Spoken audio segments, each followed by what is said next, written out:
we had talked about this before, but what do you think the role? Well, I'll give you a little backstory on this. I think in my mind, I'd always thought the purest way to study the Bible is just the Bible itself in a way. I don't like writing in the margins. I don't like highlighting because then I feel like I'm getting distracted by my thoughts as opposed to what's there. But I think I took that too far at a certain point where I was realizing there's certain phrases and things that are idioms that took place in ancient times that we don't use anymore that I didn't understand. But I just never use commentaries. I wanted to know, what is your opinion on people using commentaries to aid interpretation? Okay. I had a professor in seminary who said to us, don't waste your time reading commentaries. There's a lot of junk in them. The greatest preacher who ever lived was probably Haddon Spurgeon of London, England. And he said, some people think a great deal of how much they know the Bible, but they think so little of what other people know of the Bible.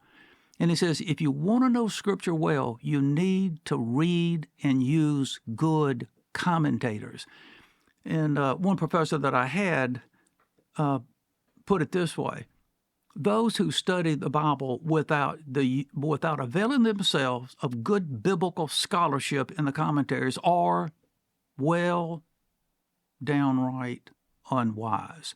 Now, that was the harshest statement I heard that man say. He was a British gentleman, and he said a little bit more forceful than that, but he was saying how important it is to use good commentaries.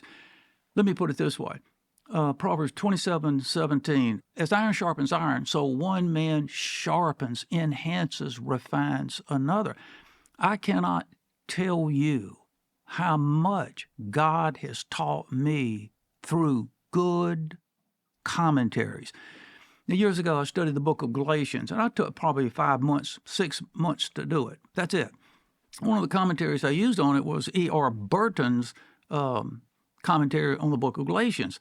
That man took 25 years to study and write that commentary. I took 6 months to study Galatians.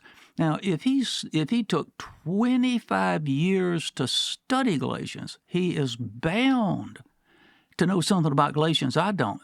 He surely can teach me something that I don't know. And so I used his commentary.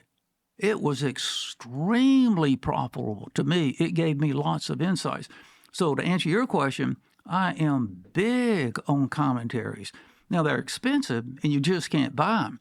And so the question is, don't just buy arbitrarily commentaries. If you're gonna study, let's say, the book of Psalms, take a little time and do some research and find out which are the best commentaries on the book of Psalms. Now, how can that be done? It can be done in a number of ways. Ask your pastor, can you write me a list of some commentaries on the book of Psalms that I'm about to study? Just let me know which commentaries have you found really helpful on Psalms. From Trinity Evangelical Divinity School, their faculty composed a little paperback book, probably about 100 pages, and it's less than $10, where their faculty recommended the best commentaries on Genesis, Exodus, Leviticus, all the way through Revelation, and gave you a good description of them.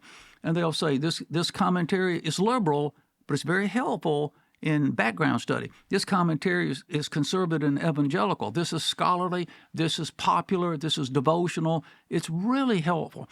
Dallas Theological Seminary, their faculty did the same thing. They wrote a little paperback book, probably about 100 pages, where their faculty recommended the best commentaries. And then when you start using commentaries, like if you want to study Psalms, you'll notice the writer of these commentaries will often mention the same commentaries they used. So those authors of Psalms commentaries are telling us which they benefited from. So you want to collect information and go out and then buy several good commentaries on each book that you study. If you live near a library, a university, a Bible school, perhaps you can use their libraries as well. Mm. But I would suggest don't study the Bible without the use of commentaries. In fact, Moody Bible Institute, not a few years ago, we published our own one-volume commentary of the Bible where it was written by the faculty at Moody, and that can be helpful. Yeah, yeah. That's super helpful. I didn't know that universities compiled a list of Oh, yeah.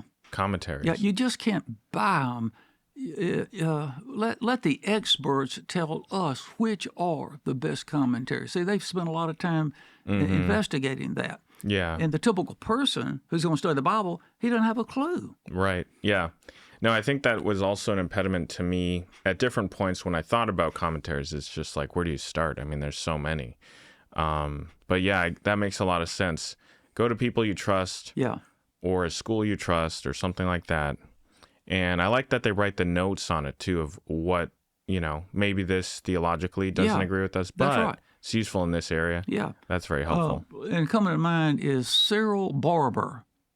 Cyril, I think that's Cyril Barber, Barber, wrote a book called The Minister and His Library. In fact, then he published a second volume of it. He does the same thing.